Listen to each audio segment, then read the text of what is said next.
everybody. The last 365 days have been an interesting adventure.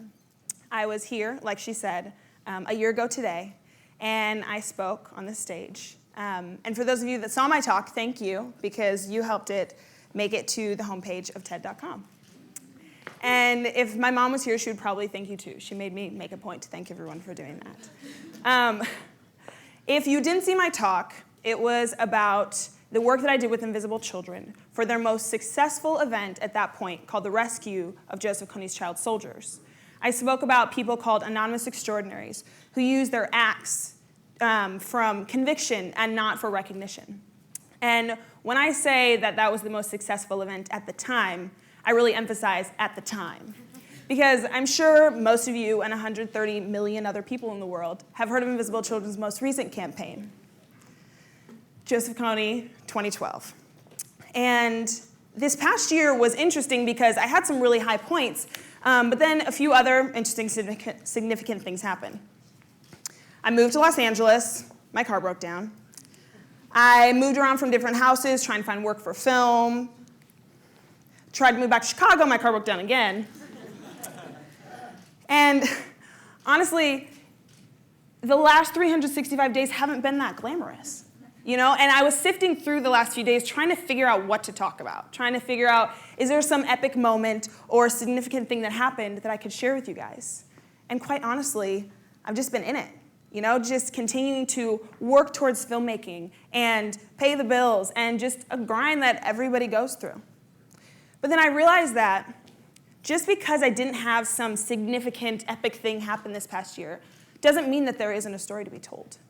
Because through every single story, through a story that directly affects me, through a story that affects the people around me, we're all connected. It's this network of connections and shared experiences and shared stories and actions. A story never stands alone. And today I can use this platform, this stage, and not even just this stage, but every single day to amplify the stories of the people around me. And I kind of have to eat my own words. Anonymous extraordinaries, what I talked about. And this year, I've kind of played the role as the extra, being the supporting role in the lives of the stories unfolding around me every single day. Like my friend here, Kristen Powers. I met Kristen last year after I talked, and she just embraced me, and I was like, God, I love this girl. Her spirit's so bright. I mean, how can you not love that face?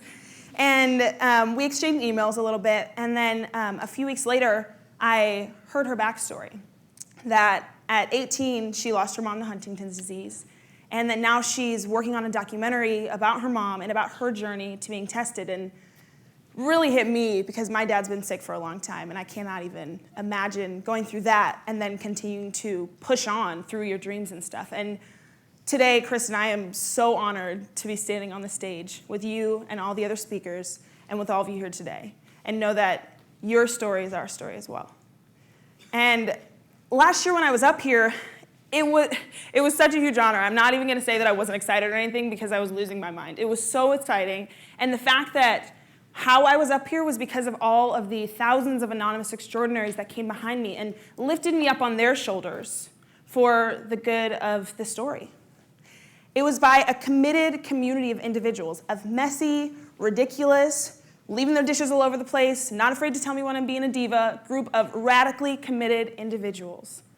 Those are the people that got me on the stage. You, the people that I've worked at with Invisible Children, my family, and all of you have also given me a voice to be able to amplify the voices of other young 18-year-old no-name interns out there who are trying to pursue their dreams.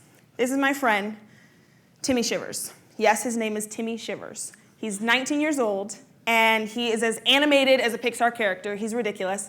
He is working with Invisible Children right now, traveling the country, taking a semester off of photojournalism is where he's going to school for that.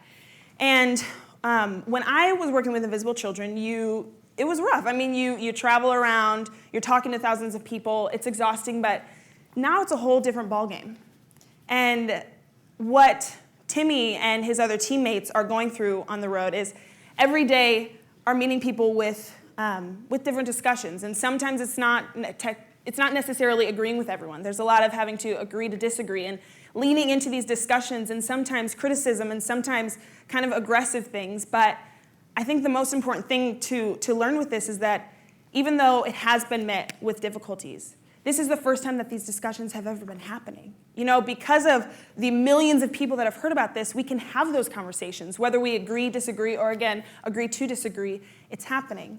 And Timmy has used his story and his life ever since he was in high school for the cause of a greater good, to support this community in East Africa that he has known and become friends with some of them and wants to see justice brought to that area. The phenomenon of Kony 2012, if there's one thing, whether you agree with the politics of it or not, there's one thing that is so clear, is that it is a perfect example of how a community has worked and of how a story does not stand alone. Because if that story did stand alone, then the movement would have stopped. When the media and the international media and people on television put all of the pressure on one person in this movement, it would have stopped. But the fact is, it's never been about that one person. It was never about him, and it's not now, and that's why this movement is still pushing on. It has grabbed not just national attention, but international attention. From, let's laugh about that. From ABC, BBC, my favorite Anderson Cooper. It's grabbing so much attention, and it's being pushed in the right direction. It's being taken to Congress. And now they're starting a resolution on the situation. You see, I'm not trying to top my life with one TED Talk after another. What I'm trying to do on this stage is live out the mission that I spoke about last year, is to be okay with being that anonymous extraordinary, and realizing that stories are unfolding every day around us, and we're a part of them whether we like it or not. So even though I know confidently, I know that I will continue to push and persevere with my dreams of filmmaking, and I know that eventually I will have more stories to be told and to be written home and for my mom to freak out about, like these things. But I think what's the most important thing to realize is that sometimes we have to be, again, that supporting role and be willing to amplify the stories of the people in our community. And that's kind of the season I'm at right now, is amplifying you guys. And those of you that I haven't met, and hopefully will meet today, and my Invisible Children family, and my church, and my family, and my sisters here, we're all this international, connected community. And I think that when we look at what role we play in people's lives versus just how they've affected us, I think that makes our story a much more riveting read anyways. And Kony 2012 has kind of pushed back the curtain. These YouTube and Twitter and Facebook phenomenons, they're not making us even more connected. They're revealing how connected we've always been and proving to us that a story never stands alone. Thank you, guys.